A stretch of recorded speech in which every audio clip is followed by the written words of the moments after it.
Snarky Snail's story. Snarky Snail grumbled as he closed up his pebble shop for the night. The grumble seemed to echo loudly. Snarky sighed. He was always grumbling. His friends thought of him as the grump of their group, and he didn't blame them.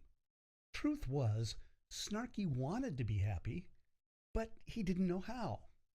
When Snarky was a baby snail, he'd been happy all the time. But then Grandpa Snail died, and leaving Snarky all alone in the garden. That was way before Snarky had met his friends Wiggly Worm, Munchy Mosquito, and Rattles Snake. They had never met Grandpa Snail.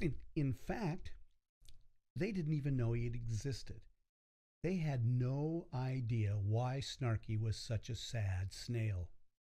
A part of Snarky wanted very badly to tell his friends how he felt about Grandpa Snail. If they knew why Snarky was so grouchy all the time, they'd be sure to cheer him up. But Snarky was afraid that if he talked about Grandpa at all, he would start to cry, and he was much too embarrassed to cry in front of his friends. Snarky sighed again. He had just about reached his damp, muddy home when he ran into Wiggly Worm. Wiggly was wiggling his body from side to side as he slid through the garden on his belly. "Look at me," he cried jubilantly. "I'm a one-worm line dance." Snarky felt his temper flare. "Keep it down, would you, Wiggly?" he hissed back. "It's night time, and the garden creatures might want to get some sleep." Wiggly stopped short, looking as hurt as if somebody had slapped him.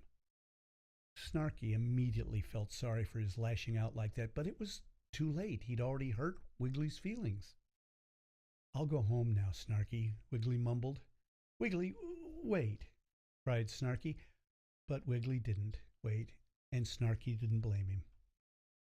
Snarky started to sob. "I've got to stop being such a grouch," he said to himself. "If I keep this up, I will lose all my friends." And it was then that he realized he had to explain. The next day he found Wiggly, Munchy, and Rattles in the flower bed. They all grew silent when they saw Snarky approach. Snarky figured they must have been talking about the rudeness to Wiggly. "Look, you guys," Snarky began, "I owe you all an apology. Especially you, Wiggly. I'm sorry I snapped at you last night."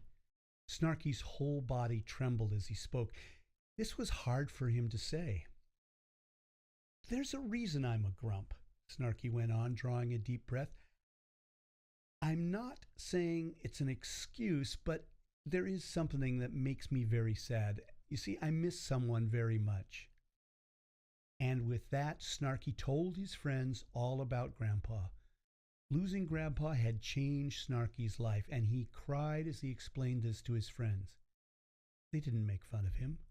They hugged him tight and listened until he finished talking. "Oh, Snarky," cried Munchy, "I'm so sorry." "I had no idea," chimed Wiggly. "Me neither," said Rattles. Snarky started to smile. "You guys are the best," he cried. "And you know what else? I felt good talking about Grandpa."